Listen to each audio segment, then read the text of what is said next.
Hello students, welcome in our nursing classes. आज हम BSc nursing first year की nutrition की यूनिट थर्ड करेंगे, fats. Unit second carbohydrates and unit one में total 4 chapters हैं। Unit one में chapter 1 and chapter 4 की video मैं अपलोड कर चुकी हूँ चैनल पे। तो जिन्होंने अभी तक वो वीडियो नहीं देखी है, वो यूनिट नहीं देख करी हैं, यूनिट 2 एंड यूनिट 1 का चैप्टर 1 एंड चैप्टर 4, उन वीडियोस का मैं लिंक डिस्क्रिप्शन में आपको दे दूँगी, आप वहाँ से देख लेना।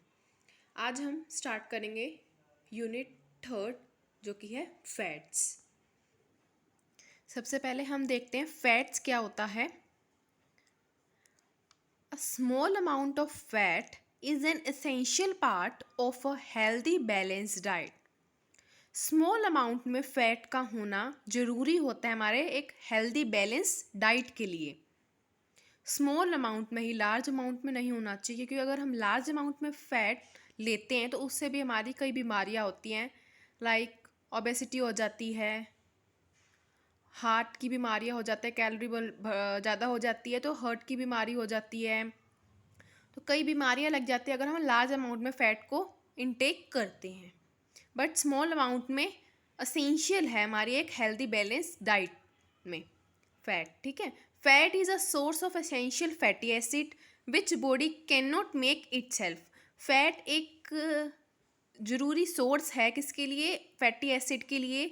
जो कि फैटी एसिड कौन प्रोड्यूस करता है? फैट, जो हमारी बॉडी खुद फैटी एसिड नहीं मेक कर सकती। ठीक है, अब हम पढ़ते हैं टाइप ऑफ फैट्स।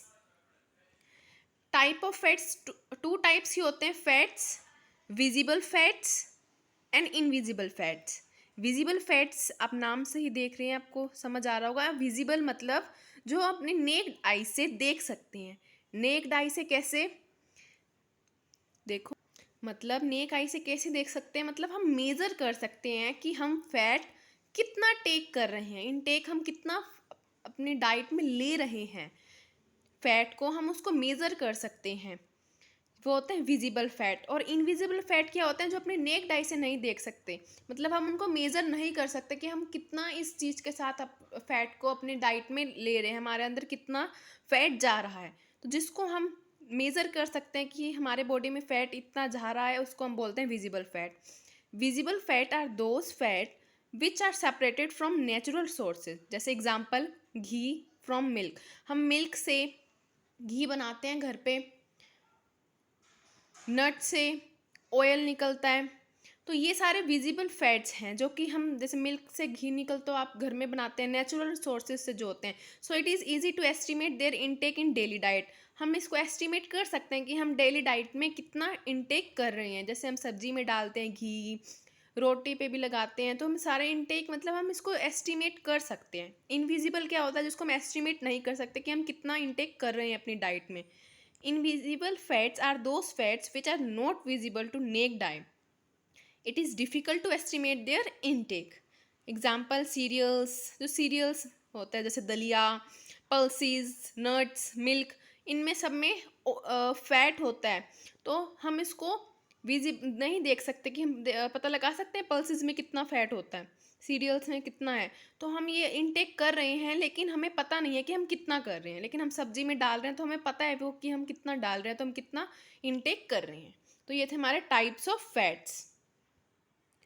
अब हाँ, एक टॉपिक आता है हाइड्रोजनेशन। हाइड्रोजनेशन क्या होता है? हाइड्रोजनेशन में हम क्या करते हैं कि क्यों करता है हाइड्रोजनेशन? लिक्विड ऑयल जो हमारा होता है उसको कन्वर्ट करने के लिए सॉलिड फॉर्म में, लिक्विड ऑयल को सॉलिड फैट में हम चेंज करने के लिए हाइड्रोजनेशन करते हैं। कैसे करते हैं हम hydrogenation? When vegetable oils are hydrogenated. Hydrogenated क्या होता है? हाइड्रोजन के साथ कंपाउंड्स होते हैं, उनका रिएक्शन करवाते हैं हाइड्रोजन के साथ, वो उसको हम बोलते हैं hydrogenated. When vegetable oils are hydrogenated, कब हाइड्रोजनेटेड हम किस कंडीशन में करते हैं? ऑप्टिमम टेम्परेचर होना चाहिए एंड प्रेशर होना चाहिए। ऑप्टिमम टेम्परेचर मतलब जो उसका जैसे हमारा ऑप्टिमम बॉडी टेम्परेचर कितना होता है, 37 डिग्री सेल्सियस होता है। ऐसी ऑप्टिमम टेम्परेचर होना चाहिए एंड प्रेशर होना चाहिए इन द प्रेजेंस, और किसके प्रेजेंस में करते हैं हम, निकल कैटलिस्ट। कैटलिस्ट क्या होना चाहिए उसका, निकल होना चाहिए। तो इस ऐसे हम इस प्रोसेस को हम क्या बोलते हैं, हाइड्रोजनेशन। तो ये क्यों करते हैं, लिक्विड ऑयल को कन्वर्ट करने के लिए semi solid and solid fat में। The liquid oil are converted into semi solid and solid fat. Hydrogenation करते हैं तो उसके बाद क्या हो जाता है, जो लिक्विड ऑयल होता है वो कन्वर्ट हो जाता है सेमी सॉलिड में एंड सॉलिड फैट में। एग्जाम्पल वनस्पति घी हो गया, जो हम वनस्पति घी लेते हैं, मार्केट में मिलता है वनस्पति है और वेजिटेबल घी मिलता है जो भी, वो ठीक है। इसमें क्या होता है, अनसैचुरेटेड फैट, जब हम ये प्रोसेस करते हैं हाइड्रोजनेशन, तो अनसैचुरेटेड फैट्स होता है वो कन्वर्ट हो जाता है into saturated fats. Unsaturated fats क्या होते हैं, जो आपने केमिस्ट्री में पढ़ा होगा 11th-12th क्लास में, कार्बन होते हैं। तो कार्बन कार्बन के बीच में अनसैचुरेटेड में तो ऐसा एक कार्बन का लिंक जरूर होएगा जिसमें डबल बॉन्ड होगा, और सैचुरेटेड कौन से होते हैं, जिसमें डबल बॉन्ड नहीं होता, ठीक है, कार्बन कार्बन के बीच में। नेक्स्ट पढ़ते हैं हम रिफाइंड ऑयल्स। रिफाइंड ऑयल्स आप घर में भी यूज़ करते हैं, वो कैसे बनते हैं वो देखेंगे हम। रिफाइंड ऑयल जैसे सफोला का मिलता है मार्केट में, ये जो हम सारे यूज़ करते हैं मेनली हमारे घर में रिफाइंड ऑयल्स, बट ये यूज़ कम से कम करने चाहिए, इससे हमारा हार्ट डिसीज़ इंक्रीज़ होती है रिफाइंड ऑयल से। तो देखते हैं अब ये कैसे बनती है। Refining is done by treatment with stream and remove the free fatty acid and rancid material. Refining कैसे होती है, रिफाइनिंग ऑयल्स कैसे तैयार होता है, ट्रीटमेंट करते हैं इसमें स्ट्रीम के साथ एंड रिमूव कर देते हैं क्या, फ्री फैटी एसिड रिमूव कर देंगे उसमें से, and rancid materials. Rancid materials क्या होते हैं, जिसमें से स्मेल आने लग जाती है, जो चीज़ होती है उसकी टेस्ट अच्छा नहीं रहता है। क्यों, क्योंकि वो कांटेक्ट में आ जाते हैं किसके, मॉइस्चर के, ऑक्सीजन के, एयर के, ठीक है। तो इनके कांटेक्ट के आने की वजह से उनका टेस्ट होता है वो ख़राब हो जाता है। It does not bring any change in this unsaturated fatty acid. जैसे उसमें हाइड्रोजनेशन में अनसैचुरेटेड से फैट्स थे जो कन्वर्ट्स हो रहे थे ना सैचुरेटेड में, इसमें कोई चेंज नहीं होता है अनसैचुरेटेड फैटी एसिड में। It only improves the quality and taste of oils. Taste of oils को इम्प्रूव्स करता है और क्वालिटी को बस, ठीक है। नेक्स्ट पढ़ते हैं हम function of fats. Function of fats, क्या क्या क्या फंक्शन होता है हमारी बॉडी में फैट्स का। सबसे पहला एनर्जी। एनर्जी हमारे को ये प्रोवाइड करवाता है हमारी बॉडी को। Fats are the source of energy in our body, in our daily diet में, इसलिए हमारा ज़रूरी है फैट हेल्दी बैलेंस डाइट के लिए, ठीक है। नेक्स्ट आता है प्रोटीन स्पेडिंग एक्शन। क्या होता है, an intake of fat in diet allows protein to perform their main function of growth and maintenance। जो हम फैट है वो अलो करता है प्रोटीन को परफॉर्म करने के लिए अपना फंक्शन। प्रोटीन का फंक्शन क्या होता है, ग्रोथ एंड मेंटेनेंस होता है। तो फैट उस अगर हम लेते हैं तो इन डाइट में, तो अलोज करता है protein to perform the main function of growth and maintenance. Next आता है third, protection of vital organs. Vital मतलब क्या होता है बच्चों, important. Fats provides to vital organs such as heart. Fats provides protection to vital organs such as heart, kidney. इन सबको protection provide करता है फैट। फैट ऊपर जमा हुआ होगा तो उसको कोई नुकसान नहीं होता, ठीक है। नेक्स्ट होता है absorption of fat soluble vitamin. हमारा जो फैट होता है वो हेल्प करता है एब्जॉर्प्शन, किसकी, एब्जॉर्ब करने में। जो फैट सोल्यूबल विटामिन होते हैं, जो फैट सोल्यूबल विटामिन कौन कौन से होते हैं, मतलब विटामिन को एब्जॉर्ब करने में हेल्प करता है। कौन कौन से विटामिन होते हैं जो फैट सोल्यूबल होते हैं, vitamin A, D, E and के, ठीक है। अगला आता है सेटिस्फाई वैल्यू। तो हम जब इसको लेते हैं फैट को, तो हमके हमारी ऐसे लगता है हमारा पेट भर गया, मतलब हमारी सेटिस्फाई फीलिंग हो जाती है, feeling of fullness in the stomach. Next आता है source of fat. Source of fat कहाँ से होते हैं, एनिमल फैट से मिलते हैं और वेजिटेबल फैट। एनिमल फैट कौन कौन से होते हैं, घी, butter, milk, cheese. Vegetable fat coconut, sunflower, soyabean, almond, nuts, ये सारे कौन से हो गए हमारे वेजिटेबल फैट्स। हमने ये क्या पढ़े, सोर्सेज ऑफ फैट्स और फंक्शंस ऑफ फैट्स पढ़े हमने। नेक्स्ट आता है फैट रिक्वायरमेंट, कितनी फैट हमें लेनी चाहिए, हमें इनटेक करनी चाहिए, हमारी कितनी रिक्वायरमेंट होती है हमारी बॉडी में फ़ैट की। At least 50% of fat intake should consist of vegetable oils.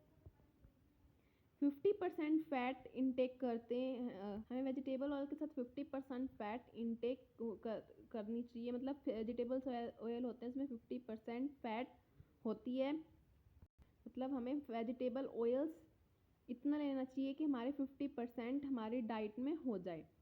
Daily intake कितनी होनी चाहिए, daily intake of not more than 20% of total energy intake through fats. अगर जितनी भी हम एनर्जी, मतलब जितना भी फैट ले रहे हैं उसमें इतने हमें लेनी चाहिए कि वो 20% ही उसमें रिक्वायर, मतलब 20% से ज़्यादा हमें डेली नहीं लेना चाहिए फैट, ठीक है। नेक्स्ट आता है इफेक्ट्स ऑफ डेफिशिएंसी। अगर हमारी डेफिशिएंसी हो जाती है, फैट की कमी हो जाती है, तो क्या होएगा। सबसे पहले तो मैंने आपको बताया था ये हेल्प करती है एब्जॉर्प्शन, जो भी इसका फंक्शन हुए है वो फंक्शन नहीं होंगे उसको, वो आप डेफिशिएंसी में लिख सकती हैं। जैसे एनर्जी था, एनर्जी प्रोवाइड करता था, अब एनर्जी प्रोवाइड नहीं करेगा।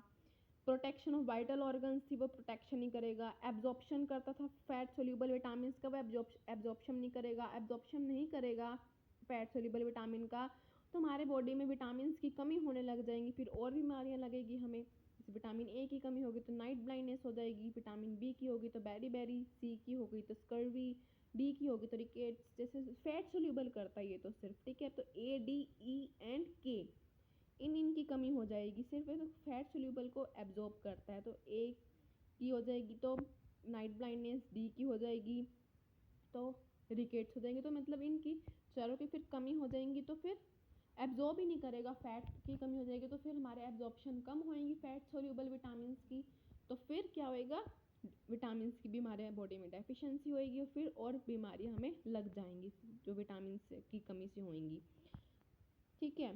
तो जो जो फंक्शंस थे आप उनको लिख दो कि एनर्जी प्रोवाइड नहीं करेगा, प्रोटेक्शन नहीं करेगा, प्रोटीन स्पेयरिंग नहीं करेगा, हमारी बॉडी की ग्रोथ नहीं होएगी अच्छे से, ये सारा हम डेफिशिएंसी में लिख सकते हैं।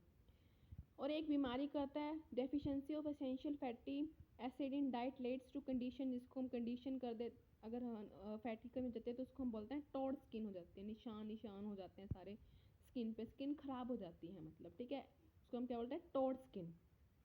तो अगर ये हमने पढ़ा इफेक्ट्स ऑफ डेफिशिएंसी पढ़ा हमने, अगर इसमें हम पढ़ते हैं एक्सेसिव हो जाती है, ज़्यादा हो जाता है हमारा अगर फैट, तो उससे हमारा क्या बढ़ेगा, ओबेसिटी बढ़ेगी। ओबेसिटी से क्या, हार्ट की बीमारियां इंक्रीज होएंगी। ओबेसिटी से तो और भी बहुत बीमारियां लग जाती हैं, बोन्स कमज़ोर हो जाती हैं। तो ठीक है, अगर आपसे अगर एक्सेसिव पूछा जाए तो अब आप वो भी लिख सकते हैं, ठीक है। तो ये यूनिट छोटी सी थी फैट की, जो हमारी कंप्लीट हो चुकी है।